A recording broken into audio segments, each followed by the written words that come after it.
Welcome everyone, Kyle here. We're back again with another unboxing video, and today, my latest obsession, the figures I've been buying a lot of lately, and that is Marvel Select. Quick story, as you guys may or may not know, I'm buying a lot of these bigger Marvel Select figures and characters that Marvel Legends have never bought, guys that could display good and stuff like that. Well, I'm already breaking my rules. I wanted the big guys. Well, now I'm getting some of these Sabertooths that aren't massive juggernaut size, but somewhat big. But I'm a huge Sabertooth fan, one of my favorite X-Men villains of all time. Such an iconic character to me and my childhood toys that I played with. So I said, you know what? I'm getting this Sabertooth. And the nice thing I've found about these Marvel Selects, in the last couple of months, I've been picking these up finally after all these years. If you search around enough, you can find a deal. I found this Sabertooth for $18, and that included shipping. I forget if it was off Mercari or eBay. But the package is beat up. These are big packages, a little bit fragile, so the packaging does get beat up big, and you can get some deals, especially if you're an out-of-box collector like I am. I love it. I get a minty figure, and I'm going to throw the box away anyways. It's a perfect win for me. So I couldn't pass up this Sabertooth at that cost. So there you have it. There's a little bit of the backstory, but let's get down to it. Let's open up this Sabertooth and see what all the fuss is about. So first, let's take a look at the packaging. There he is, Sabertooth in the package. He's got a little bit of a hunchback to him, it looks like, in the package there. He does come with a diorama of some kind. We'll get to the bottom of what that is. You can see Sabertooth on the side there, like it says. There's the cool, I love it. That's Sabertooth to me. That's that iconic Sabertooth look that us fans of the 90s Sabertooth know all about. The rest of the packaging is all clear, except for the back. And there you go. They're promoting Wolverine down at the bottom. The yin to Sabertooth's yang, Wolverine. Let's see what it says about Sabertooth on the back of the package. Wolverine is the best. He is at what he does.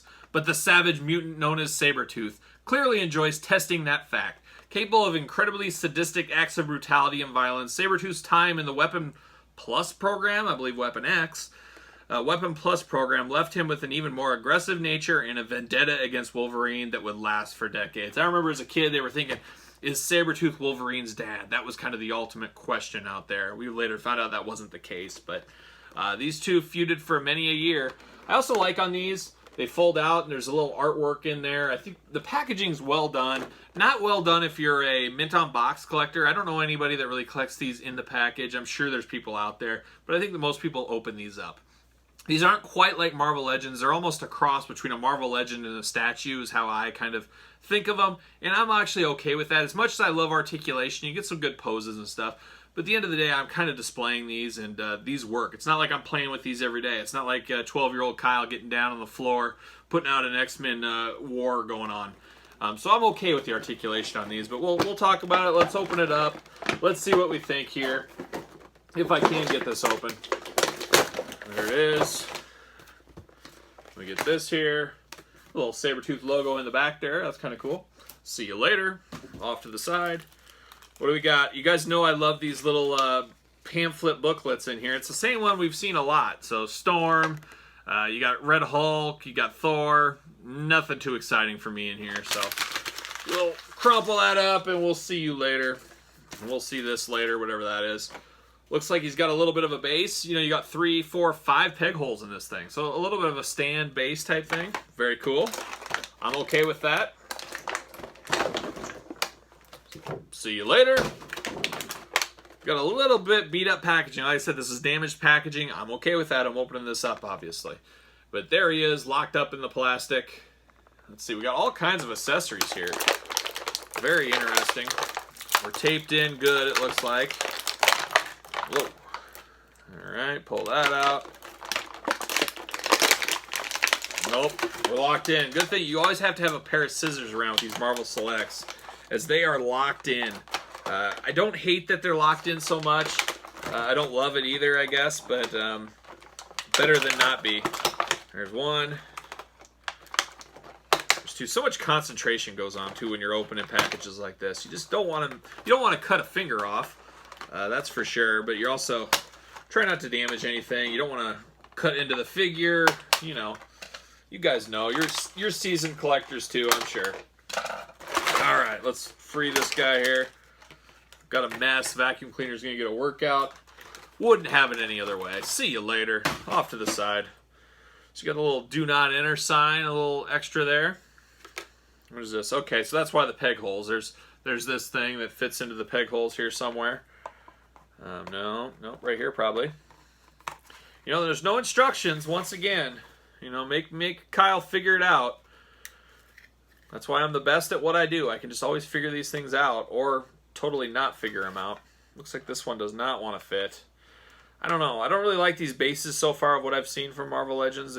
Something's just kind of off for me with them. I don't know. I appreciate what they're trying to do, but really nothing special. This looks almost like dynamite or something. I'm not sure exactly what that's supposed to be. But we're not here about this stand. We're here about this figure. So let's worry about this later. I'm not even going to use this, to be honest, but I will be using this Sabertooth somewhere. So let's see. First impressions here, extremely stiff joints. Interesting hands to the side. Boy, can I get... Oh, good. The head goes up. I was worried he was stuck in the Fit Finley. For you Jax wrestling fans, Fit Finley always had that downward look to him. This one's got good articulation for a Diamond Select. I'm used to the big figures like Thing and some of those that have really no articulation to them. This one is very good. This one will fit in very good with Marvel Legends. You can bend the knees. You can bend... if he's a little too big for you, you can bend the knees, slouch him back a little bit, kind of make him smaller. I like this one. Holy cow. Like I said before, this is the Sabertooth I think of when I see Sabertooth or think of Sabertooth. A very, very solid figure here. Got big, yeah, this is the most articulation I've seen in one of these for the most part. A little bit of glue residue around his kind of mane there, but something you'd have to really look for. I like the paint on here. I don't see any paint issues. You got even ankle bend right there. Wow, I'm really impressed. A little blown away with this Sabertooth. See if I can get him to stand here. Got one little paint scuff up there by the mane on the back, but nothing too terrible. I'm curious. We've never checked with these Marvel Selects. Do they fit on ringside stands? Let's see. You guys know that's my go-to stand, and oh, there it is. Look at that. That fits like a glove. I love it. I love every time these stands are so cheap, so versatile. We use them in everything, and they work for about everything. So I absolutely do love that.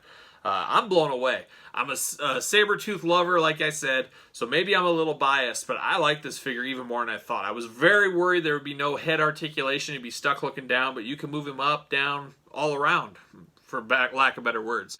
Now, one note, this is the awesome Sabertooth. This is my childhood Sabertooth, but I also picked up the other Marvel Select Sabertooth, the old school throwback. Absolutely love this Sabertooth as well. This one might even be better than the last one. I just love the colors and the look of this one. It just screams old school comic books. You just don't see that yellow and oranges brought together like that anymore. But an awesome figure. I love the head sculpt on this one. Two slam dunk Sabertooth figures. Marvel Select, you know, I don't know why I slept on these for so long. Well, I know why. I've talked about it in the past. I had a terrible experience with a Captain America. I thought it was absolute garbage. Figured all their figures was garbage, but I did admire them from afar. Finally have started pulling the trigger on some key ones, as we talked about at the top of the video. But both of these Sabertooths are key, especially if you're an X-Men fan, a Marvel fan like I am. Love both of these Sabertooths. It's like choosing between my children. I can't choose which one I like best. It just depends on the day, I guess, which one's acting the best. But both cool, both Sabertooth, old school classic, 90s classic. What more could you want as a Sabertooth fan? That is for sure. So there you have it. You guys in the comments, tell me which one do you prefer, the two Sabertooths. I'd be interested to know, when you think of Sabertooth, do you think of the old school one or you think of new school? I'm thinking most of you guys probably think of this one, but I always loved the Toy Biz figure of this one as well when I was a kid. So you guys let me know in the comments, and let me know if you picked these up or your thoughts on them in general. Like the video, and don't forget to subscribe to the channel as always. And for both incarnations of Sabertooth for Marvel Select, I'm Kyle. I'll see you guys real soon.